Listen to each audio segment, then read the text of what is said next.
Hello friend, welcome back to medico knowledge. आज का जो हमारा टॉपिक होने वाला है वो है रेगुलेशन ऑफ रेस्पिरेशन।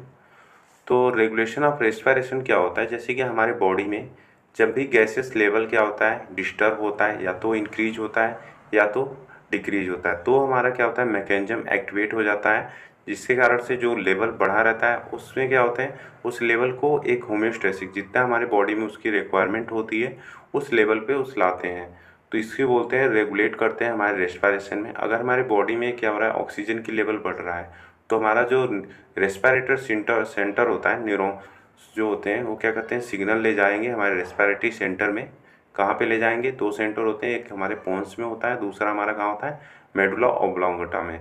तो जो पोन्स सेंटर होता है वहाँ पे दो तरह से कीमो रिसेप्टार्स पाए जाते हैं, जो कि क्या करते हैं, उस सिग्नल को पास आउट करने में हेल्प करते हैं। और जो क्या होता है, जो भी एक्शन होता है वो हमारे मसल्स पे जाता है, और वो क्या करते हैं, उस ऑक्सीजन के लेवल को या फिर कार्बन डाइऑक्साइड लेवल को हमारे मेंटेन करने का काम करते हैं। The regulation of respiration is a complex process involve neural and chemical control mechanism to maintain the homeostasis of blood gases। यानी क्या हो रहा है, एक कम्प्लेक्स प्रोसेस होता है जिसमें दो तरह के क्या होते हैं, कंट्रोल मैकेनिज्म इन्वॉल्व होते हैं। एक हमारा जो होता है न्यूरल होता है और दूसरा हमारा होता है केमिकल कंट्रोल मैकेनिज्म होता है। ये दोनों मिलके क्या करते हैं, जो ब्लड गैसेस की होम्योस्टेसिस होती है उसको मेंटेन करने का काम करती है। जो मेनली पर्टिकुलर गैसेस होते हैं वो हमारे ऑक्सीजन और हमारे क्या होते हैं, कार्बन डाइऑक्साइड होते हैं। तो इनको क्या करते हैं, मेंटेन करते हैं जब भी इनका अमाउंट डिक्रीज होता है या फिर इंक्रीज होता है हमारे ब्लड वेसल्स में। ठीक है। उससे अगर बात करें तो दो तरह से होते हैं, एक तो हमारा होता है न्यूरल रेगुलेशन और दूसरा होता है हमारा केमिकल रेगुलेशन। जो न्यूरल रेगुलेशन होता है उसमें हमारे दो कंट्रोल मैकेनिज्म आते हैं, एक तो हमारा होता है ऑटोमेटिक कंट्रोल और दूसरा होता है हमारा वॉलंटरी कंट्रोल। वॉलंटरी कंट्रोल क्या होता है, मतलब कि जब हमारी बॉडी खुद से क्या करे, उस एक्टिविटी को कंट्रोल करने में एक्टिव हो जाए। जैसे कि कोई मसल्स होती है जो कि वॉलंटरी एक्टिव होती है और उसको क्या करती है, जब भी हमारी बॉडी में ऑक्सीजन लेवल या फिर कार्बन डाइऑक्साइड लेवल का इंक्रीज या डिक्रीज हो रहा है तो उसको मेंटेन करने का काम होता है। जो वॉलंटरी सेंटर होता है वो हमारा कहाँ पे लोकेटेड होता है, जो सेरेब्रल कॉर्टेक्स होता है उस एरिया में क्या होता है, वॉलंटरी कंट्रोल रहता है, लोकेटेड रहता है, प्रेजेंट रहता है। या फिर अगर हम बात करें ऑटोमेटिक कंट्रोल की, तो जो ऑटोमेटिक कंट्रोल में दो सेंटर आते हैं, एक तो हमारा पॉन्स सेंटर होता है, दूसरा हमारा होता है मेडुला सेंटर या फिर मेडुला रीजन। तो यहाँ पे ही क्या होते हैं, जो रेस्पिरेटरी सेंटर होते हैं वो प्रेजेंट होते हैं। बात करें अगर पॉन्स सेंटर की, तो पॉन्स रीजन में दो तरह के सेंटर पाए जाते हैं, एक तो हमारा होता है नीमोटैक्सिक सेंटर होता है, ठीक है, और एक हमारा होता है एपनोस्टिक सेंटर होते हैं। जो हमारा नीमोटॉक्सिक सेंटर होता है वो हमारे अपर पॉन्स के रीजन में पाया जाता है। वहीं अगर हम बात करें जो एपनोस्टिक सेंटर होता है वो हमारे कहाँ पे पाया जाता है, लोअर पॉन्स के रीजन में। अगर बात करें मेडुला में, तो जो मेडुला ऑब्लोंगेटा होगा वहाँ पर भी क्या होंगे, तीन तरह से हमारे रिसेप्टार्स होते हैं या फिर कहते हैं कॉम्प्लेक्स होंगे, जो कि क्या करेंगे, रेगुलेट करते हैं रेस्पिरेशन को। तो उसमें एक आता है हमारा प्री ब्रॉड जिंगर, ठीक है, कॉम्प्लेक्स होता है। दूसरा जो होता है हमारा डोर्सल रेस्पिरेटरी ग्रुप और थर्ड जो होता है हमारा वेंट्रल रेस्पिरेटरी ग्रुप। ये तीनों जो होते हैं क्या करते हैं, रेगुलेट करते हैं हमारे रेस्पिरेशन को। जो हमारा डोर्सल रेस्पिरेटरी ग्रुप होता है वो जो मेडअप होता है इंस्पायरेशन न्यूरॉन से, यानी कि जो भी सिग्नल आएंगे ये क्या करेंगे, मेंटेन करता है हमारे इंस्पायरेशन को। वहीं अगर हम बात करें वेंट्रल रेस्पिरेटरी ग्रुप की, तो ये मेडअप होते हैं बोथ इंस्पायरेशन और एक्सपायरेशन न्यूरॉन, यानी कि ये दोनों तरह के न्यूरॉन से मेंटेन करता है। यानी कि ये क्या करेगा, दोनों मैकेनिज्म को रेगुलेट करेगा, हमारे इंस्पायरेशन को भी और हमारे एक्सपायरेशन को। तो ये थे हमारे न्यूरल कंट्रोल के कुछ पार्ट जो कि उन्होंने ओवरव्यू दिया है, अभी इसके डिटेल में देखेंगे। अगर हम बात करें केमिकल कंट्रोल की, तो केमिकल रेगुलेशन में हमारे दो आते हैं मेनली। एक हमारा आता है सेंट्रल कीमो रिसेप्टर्स, जिसका जो सेंटर होता है वो हमारा कहाँ पे होता है, मेडुला में होता है। दूसरा हमारा आता है पेरिफेरल कीमो रिसेप्टर, जिसका जो सेंटर मेन सेंटर होता है या फिर जो रिसेप्टार्स होते हैं कहाँ पे होते हैं, हमारे कैरोटिड एंड एरोटिड बॉडी में। एक इसमें और अभी आप कह सकते हैं, इसमें पल्मोनरी और मायोकार्डियल कीमोरिसेप्टार्स भी होते हैं, जो कि कहाँ पे प्रेजेंट होते हैं, जो हमारा पल्मोनरी ब्लड वेसल्स होते हैं वहाँ पे, और जो हमारी कोरोनरी ब्लड वेसल्स होती है वहाँ पे ये रिसेप्टार प्रेजेंट होते हैं। तो तीन तरह से आप समझ सकते हो कि केमिकल रेगुलेशन होता है। पहला हमारा जो हो रहा था सेंट्रल कीमोरिसेप्टार हो रहा था, दूसरा जो हमारा हो रहा था पेरिफेरल कीमोरिसेप्टर, और जो थर्ड जो हमारा था वो हमारा था पल्मोनरी एंड मायोकार्डियल। ठीक है, तो पल्मोनरी एंड मायोकार्डियल कीमोरिसेप्टर्स होते हैं, कहाँ पे प्रेजेंट होते थे? हमारे पल्मोनरी ब्लड वेसल्स में, एंड जो हमारा कोरोनरी ब्लड वेसल्स होती है उसमें ये प्रेजेंट होते थे रिसेप्टर। ठीक है, तो अब हम इसके डिटेल में देखते हैं। तो ये जो रिसेप्टर होते हैं हमारे, जो ऑटोमेटिक जो रिसेप्टर्स होते हैं, तो उसमें दो तरह से पाए जा रहे थे। एक हमारा पाया जा रहा था पोन्स और दूसरा पाया जा रहा था मेडुला, जो कि पोन्स रीजन में पाए जा रहे थे और मेडुला रीजन में। जो पोन्स रीजन में देखे जा रहे थे, तो पोन्स रीजन में दो तरह से सेंटर होते थे। एक हमारा होता था नीमोटैक्सिक सेंटर, ये जो अपर पोर्शन में पाया जाता है, अपर लोब में कह सकते हो, और जो हमारा एपनोस्टिक सेंटर होता है वो हमारे लोअर पोन्स में पाया जा रहा था। ये देख रहे हैं, ये पोन्स का रीजन है, ये जो है फोर्थ वेंट्रिकल है, ये जो साइड में दिख रहा है नुकीला सा, ये फोर्थ वेंट्रिकल है। तो दोनों ये क्या करते थे, ये इसे बोलते थे पॉइंटिंग रेस्पिरेटरी ग्रुप बोलते हैं इन दोनों को ही। और वहीं अगर हम बात करें मेडुला में, तो मेडुला में हमारे मेनली दो तरह से आ रहे थे। एक तो हमारा आता था जो होता था प्री बॉट्स-जिंगर कॉम्प्लेक्स होता था, वो इसी के अंदर आता था। हमारे जो वेंट्रल रेस्पिरेटरी ग्रुप होता था इसी के मतलब कि था, और हमारे रेस्पिरेटरी ग्रुप यानी दो हमारे ये आते थे हमारे मेडुला में मेनली, जो कि क्या करते थे, सिग्नल को क्या करते थे, ट्रांसमिट करने का काम करते थे। अब देखिए, जो कंट्रोल होता है वो तीन तरह से होता है।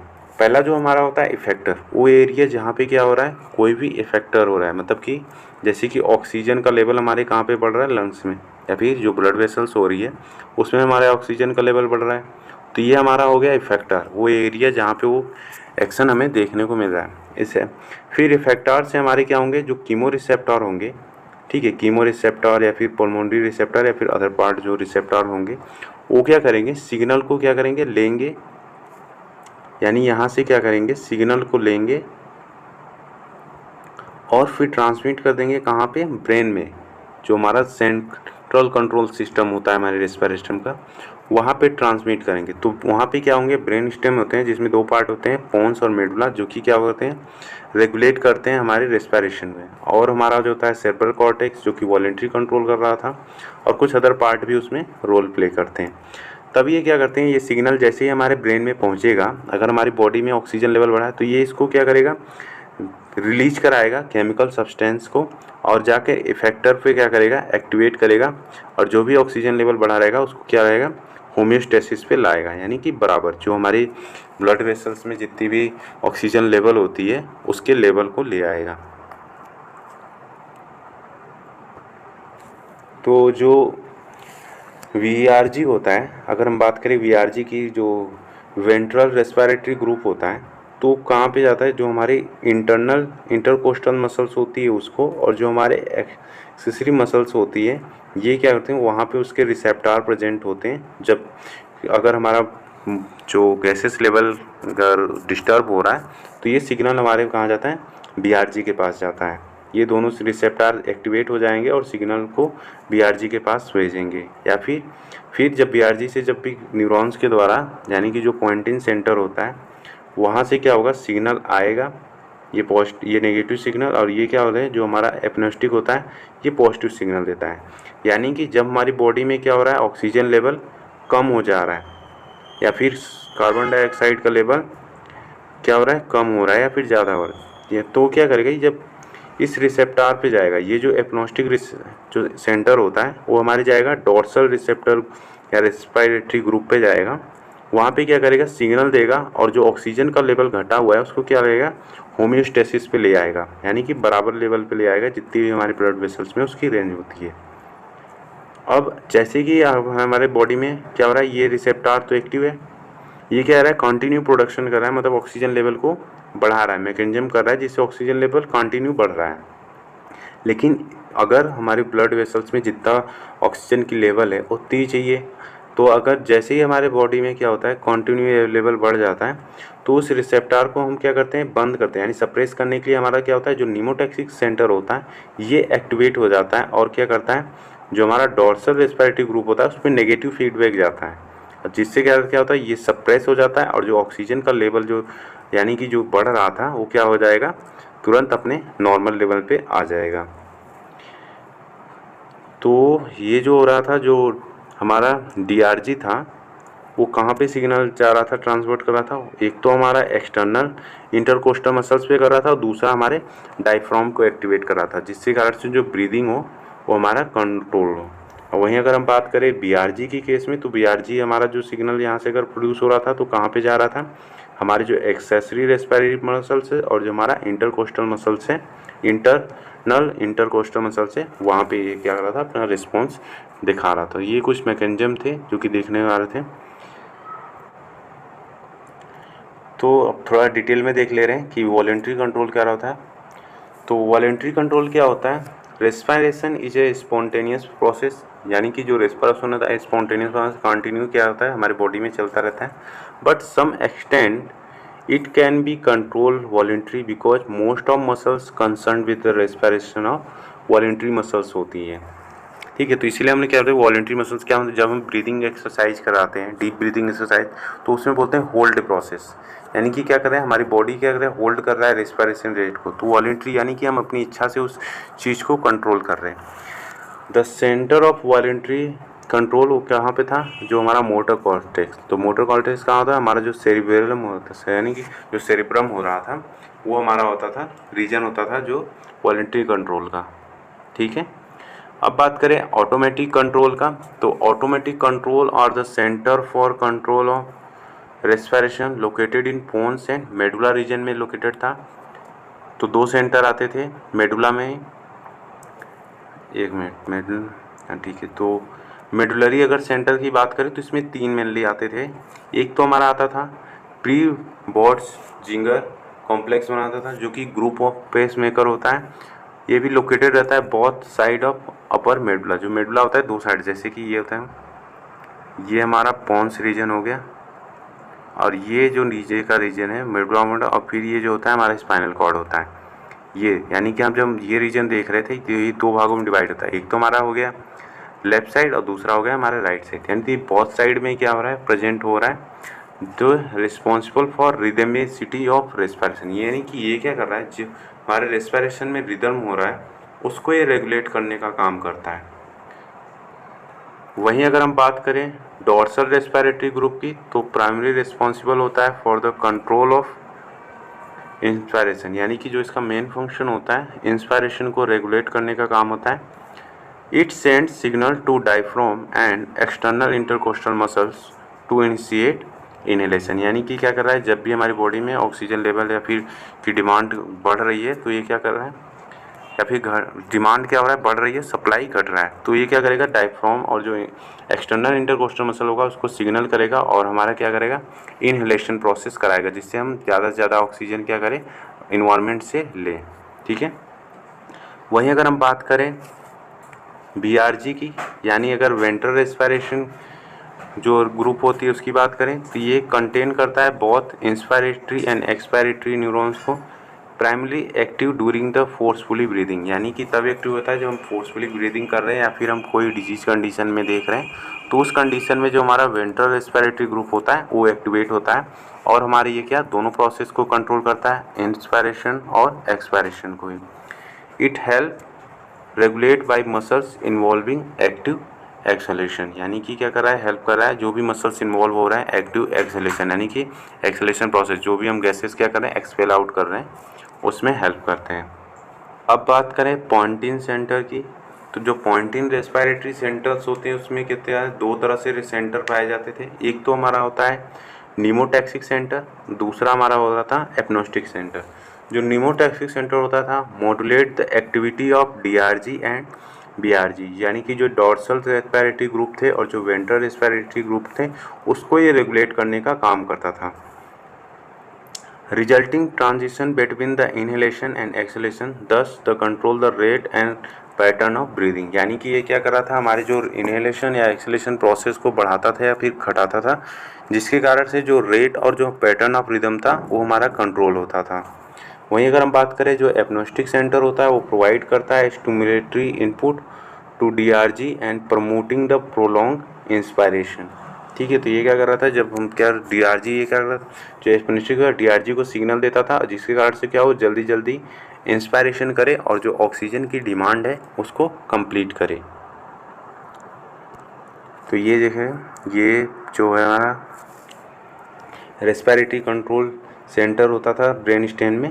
तो जो पॉइंट्स रेस्पिरेटरी सेंटर्स होता था वो हमारे कौन से कीमोटैक्सिक सेंटर होते थे, ऑब्नोस्टिक सेंटर। तो ये क्या करता था, यहाँ पे सिग्नल देता था, ये वाला किसको देता था, जो डीआरजी होता है इसको सिग्नल देगा और क्या कराएगा, इंस्पायरेशन कराएगा, इंस्पायरेशन प्रोसेस कराएगा जल्दी जल्दी। जब हमारे बॉडी में ऑक्सीजन की डिमांड होगी तो उस डिमांड को कंप्लीट करने के लिए इसमें, लेकिन क्या होगा एक लिमिट तक ही, क्या होगा जैसे ही हमारी बॉडी में क्या होगा ऑक्सीजन की डिमांड कंप्लीट हो जाएगी तो ये जो नीमोटैक्सिक सेंटर होगा ये क्या करेगा, हमारा निगेटिव फीडबैक देगा, किसको, डीआरजी को और बीआरजी को, दोनों को ही क्या करेगा, नेगेटिव फीडबैक देगा, जिसके कारण से जो मैकेनिज्म हो रहा है वो क्या हो जाए, स्टॉप हो जाए।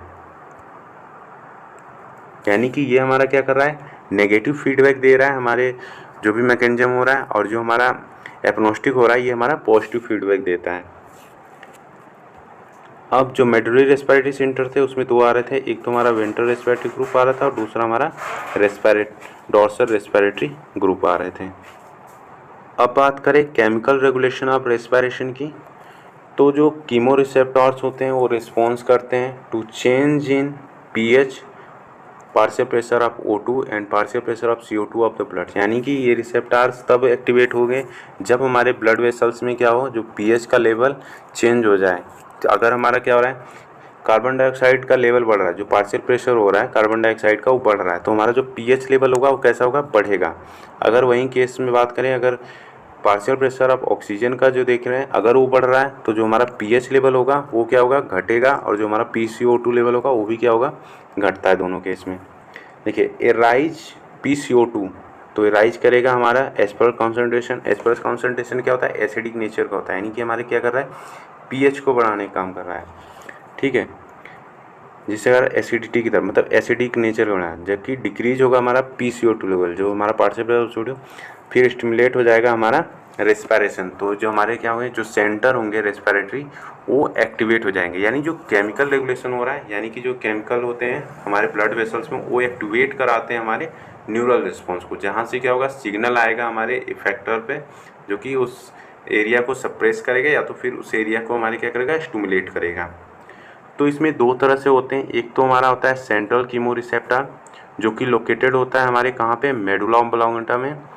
ये दीज रिसेप्टर आर सेंसिटिव होते हैं to change in pH of cerebrospinal fluid. यानी कि जब हमारे सेरेब्रोस्पाइनल फ्लूइड में पीएच का लेवल चेंज हो रहा है तो ये रिसेप्टर क्या होते हैं, एक्टिव हो जाते हैं, फिर सेंसिटिव होने लगते हैं। And increase CO2 lower the pH trigger the response to the increase the rate and depth of breathing to expel out CO2। जब हमारी बॉडी में क्या हो रहा है, CO2 का लेवल बढ़ रहा है और लोअर द पीएच, यानी पीएच हमारा घट रहा है, मतलब कि जो H+ आयन है वो क्या कर रहा है, बढ़ रहा है। तो H+ जब बढ़ेगा तो पीएच हमारा क्या होता है, घटता है। पीएच कितना होता है हमारा, जो न्यूट्रल होता है 7 होता है, लेकिन जिधर से क्या हो रहा है, यानी कि हम एसिडिक की तरफ जा रहे थे, यानी 7 से कम हो रहा है, पीएच घट रहा है हमारा, लेकिन हमारा H+ जो आयन है वो क्या हो रहा है, बढ़ रहा है। तो उस वजह से हमारा जो ट्रिगर करेगा, रिस्पॉन्स करेगा, यानी कि हमारे बॉडी में अगर हमारा कार्बन डाइऑक्साइड लेवल का बढ़ रहा है तो हम जल्दी जल्दी एक्सपेल आउट करते हैं, जिसके कारण से जो कार्बन डाइऑक्साइड है वो बाहर निकले। तो उसी मैकेनिज्म को कंट्रोल करने के लिए होते हैं सेंट्रल कीमो रिसेप्टर। वहीं अगर हम बात करें पेरिफेरल कीमो रिसेप्टर की, तो लोकेटेड होते हैं ये कहाँ पे, कैरोटिड बॉडी में, और जो हमारा एरोटिक बॉडी होती है वहाँ पे होते हैं। दीज रिसेप्टर डिटेक्ट करते हैं change in blood O2, CO2 and pH. यानी कि ये क्या कर रहे हैं, हमारे ब्लड वेसल्स में प्रेजेंट होते हैं, जो कि हमारे अगर ब्लड वेसल्स में ऑक्सीजन, कार्बन डाइऑक्साइड या फिर पीएच के लेवल में जैसे ही चेंजेस आते हैं तो ये रिसेप्टर एक्टिव हो जाते हैं और उस लेवल को मेंटेन करते हैं, फिर उसके होम्योस्टेसिस को बनाते हैं।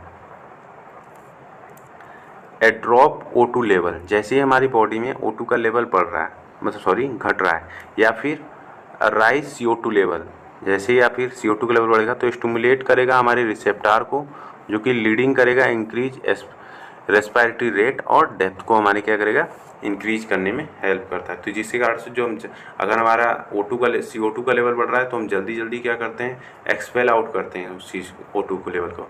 और क्या होता है, इनहेलेशन प्रोसेस हमारा होता है जब हमारा O2 ड्रॉप होता है। तो ये कुछ मैकेनिज्म थे जो कि हमें देखने को मिलते हैं केमिकल रेगुलेशन में। जैसे कि यहाँ पे देखें,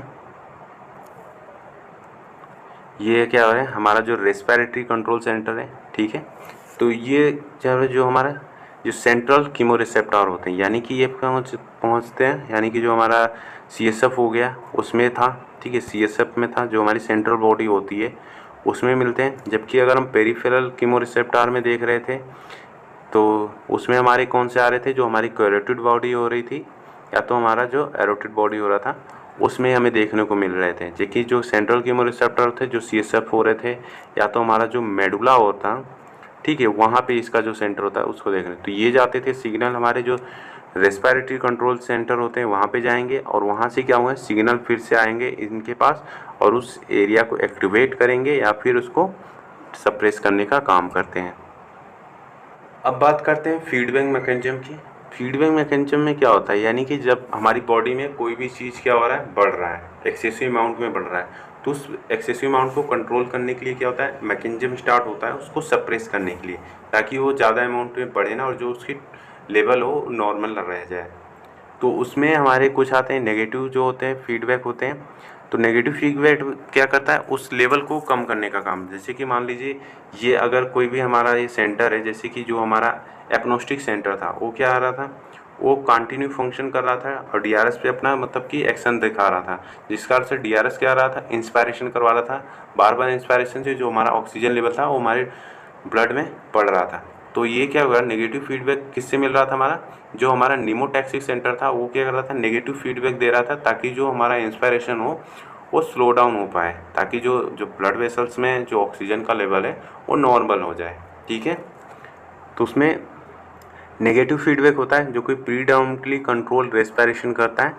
for instance increase CO2 level lead to increase ventilation reduce level back to the normal. यानी कि क्या कर रहा है, जैसे ही हमारा CO2 लेवल बढ़ता है तो हमारा क्या होता है, वेंटिलेशन क्या होता है, ज़्यादा तेज होने लगता है, यानी कि एक्सपेल आउट क्या होगा, जो एक्सेलेशन प्रोसेस होगा वो इंक्रीज हो जाएगा, जिसके कारण से फिर हमारा जो CO2 लेवल हो जाएगा नॉर्मल आ जाएगा। तो ये नेगेटिव मैकेनिज्म आ रहा है। जैसे पॉजिटिव मैकेनिज्म क्या आ रहा है, जब less common but can occur during the stimulation like severe hypoxia, यानी कि जब हमारे बॉडी में क्या हो रहा है, ऑक्सीजन की कमी हो रही है, तो ये क्या हो रहा है, जो हमारा एपनोस्टिक सेंटर था वो क्या हो रहा था, एक्टिवेट करता था हमारे DRG को, जो हमारा डोर्सल रेस्पिरेटरी ग्रुप था या फिर वेंट्रल रेस्पिरेटरी ग्रुप था, उसको एक्टिवेट करते थे, जिसके कारण से जो इनहेलेशन का प्रोसेस हो वो स्टिमुलेट हो जाए और जो हमारे बॉडी में ऑक्सीजन ज़्यादा से ज़्यादा पहुँचे, ठीक है। तो जब हमारे बॉडी में ऑक्सीजन की कमी हो रही तब ये सिस्टम क्या हो रहा है, एक्टिवेट होता है। वेन इंक्रीज CO2 लेवल, या फिर हमारी बॉडी में CO2 का लेवल बढ़ रहा है तो उसको क्या करेगा, एक्सेलेट कराएगा, यानी कि एक्सेल आउट कराएगा, ठीक है। ट्रिगर मोर ब्रीथिंग, जल्दी जल्दी ब्रीथिंग करेगा, जिसके कारण से क्या होगा, एक्सपेल आउट ज़्यादा होगा, विच कैन समटाइम एक्सिबरेट, ठीक है, exacerbate the problem in pathological condition, यानी कि जब पैथोलॉजिकल कंडीशन होता है तो उसमें भी हमें यार देखने को मिलता है। तो ये थे हमारे मैकेनिज्म। ये जैसे हो रहा है, ये हमारा क्या हो रहा है, इफेक्टर है, इफेक्टर से हमारे क्या हो रहा है, सिग्नल जा रहा है, वेरिएबल सिग्नल जा रहा है, कहाँ पे जाएगा हमारे, जो भी अगर देखो एसिड अगर CO2 का लेवल कम हो रहा है या घट रहा है तो ये जाएगा हमारे ब्रेन में, वहाँ पे क्या करेगा, उस सेंटर से वहाँ पे आएंगे सेंसरी आएंगे और जो हमारे इंटरग्रेनरी ये कि वो पॉइंट होंगे जो रेस्पिरेटरी कंट्रोल सेंटर होते हैं, यहीं से क्या होगा, रिस्पॉन्स हमारा आएगा कि जाओ बॉडी को क्या करे, जो भी लेवल हो रहा है PCO2 का या जो पार्शियल प्रेशर ऑफ CO2 का लेवल हो रहा है या फिर पार्शियल प्रेशर ऑफ O2 का लेवल या pH का लेवल, उसको मेंटेन करो। तो ये इफेक्टर पे जाएगा और वहाँ पे क्या करेगा, एक्शन करेगा, यानी कि क्या कर रहा है, ये पॉजिटिव कर रहा है, यानी कि ये पॉजिटिव फीडबैक कर रहा है। लेकिन जैसे हमारी बॉडी में क्या हो रहा है या फिर मसल्स में रेस्पिरेशन यानी ऑक्सीजन का लेवल क्या हो रहा है, सफिशिएंट अमाउंट में, यानी कि जितना होना चाहिए 100, मतलब कि जैसे तो होता है 95 mm of Hg होता है, तो 100 mmHg होता है। अगर इतना आ जा रहा है तो हमारे फैक्टर पे हुआ है, ये फिगर जाएगा हमारे ब्रेन के पास फिर से कि भैया हमारे पास क्या हो रहा है, बढ़ गया है ऑक्सीजन का लेवल, तो उसे कम करो, इसको मतलब कि बंद करो, नहीं तो हमारे क्या होगा, हाइपर मतलब कि जो टॉक्सिसिटी हो जाएगी ऑक्सीजन की। तो ये रिसेप्टर क्या करेगा, नेगेटिव फीडबैक भेजेगा हमारे ब्रेन के पास, और जो इंस्पायरेशन हो रहा है उस प्रोसेस को क्या करेगा, रोक देगा। तो ये कुछ टॉपिक था जो कि हमारे क्या हो रहे थे, रेगुलेशन ऑफ रेस्पिरेशन में देखने को मिल रहे थे। तो इस टॉपिक में हम लोगों ने रेगुलेशन ऑफ रेस्पिरेशन में दो तरह से देखा, एक तो हमारा न्यूरल रेगुलेशन हो रहा था, दूसरा हमारा केमिकल रेगुलेशन होता है, उनके डिफरेंट डिफरेंट पार्ट के बारे में देखा। तो अगर आपको वीडियो पसंद आया हो तो प्लीज़ वीडियो को लाइक करें, शेयर करें और चैनल को सब्सक्राइब करना ना भूलें। इस वीडियो का लेक्चर का जो भी PDF होगा आपको डिस्क्रिप्शन बॉक्स में मिल जाएगा, तो आप वहाँ से उसको डाउनलोड कर सकते हैं।